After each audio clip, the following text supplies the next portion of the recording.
I have a bit of a controversial thought.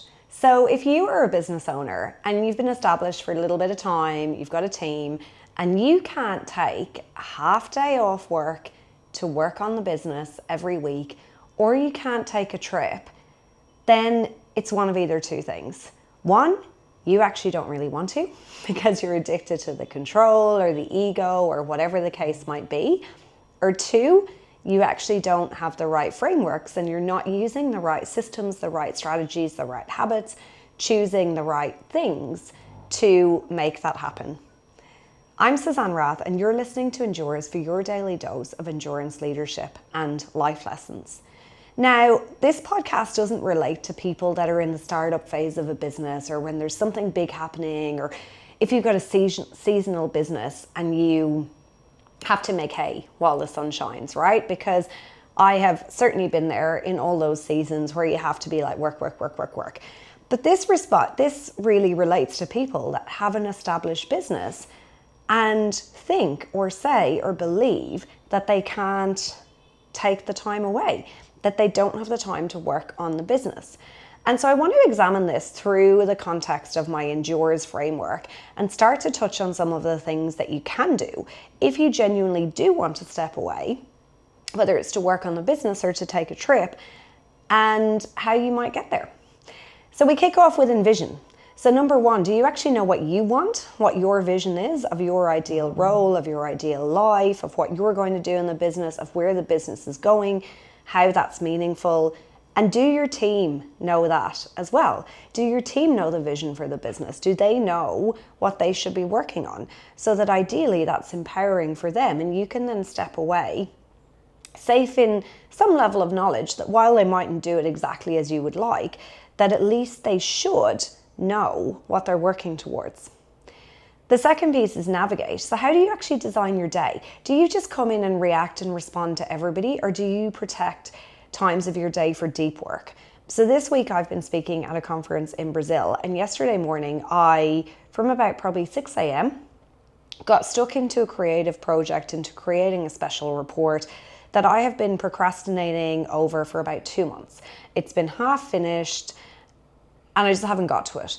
And because I had this focus block of work in my most energized time of the day, I just bombed through it.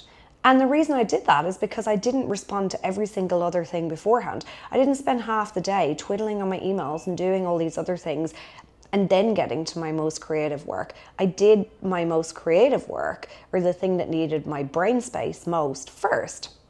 And the impact is it took me half the time that it would take if I was tired or it was later in the day or whatever. So how do you actually design your day for the most impactful results? The third part is drive. So if we want to change, we obviously need to be adaptable, we need to be resilient, and we need to work on our own limiting beliefs. So sometimes if we think that we can't step away, sometimes it's a control thing, sometimes it's perfectionism, sometimes it's ego, sometimes it is actually just a belief, right? That you need to be needed by and for every little thing. So building some of that resilience, adaptability, the ability to push when you need to, but also to change pace and pivot as you need as well. Now, the fourth piece is use recovery, and recovery is strategy. I've spoken about that a lot on the podcast before, but how often are you actually taking breaks to enable you to get out of the business and think and work out what you really need to do and what's really important? Or are you spending your day thinking that every little thing that pops up is urgent, important? The fifth piece is refocus and reset. And this is a rhythm that I encourage people to install on a daily, weekly, a monthly, a quarterly, yearly, whatever the case might be, basis, so that you make sure that you're actually on track. So again, that you're not getting derailed by every bright little shiny object and actually working on the most impactful projects. Now, the sixth piece is elevate. So taking yourself out of the business allows you to elevate because it elevates your thinking. It puts you in a different brain space. It enables you to actually work on those projects that you've been delaying and to step back and think, look, is this actually meaningful? Is this going to move the needle? We have to be elevating all the time, but in a way that is actually meaningful to ourselves. So I elevate in my business, I elevate in my life, I elevate in my endurance sports. I'm always looking at what that next summit is. but only the ones that actually have meaning to me. And then the final piece is support systems. So to move from being the person who's in your business all the time, and maybe you started it as a great technician and it's been your baby and you've been there from the ground up. Again, I have been there.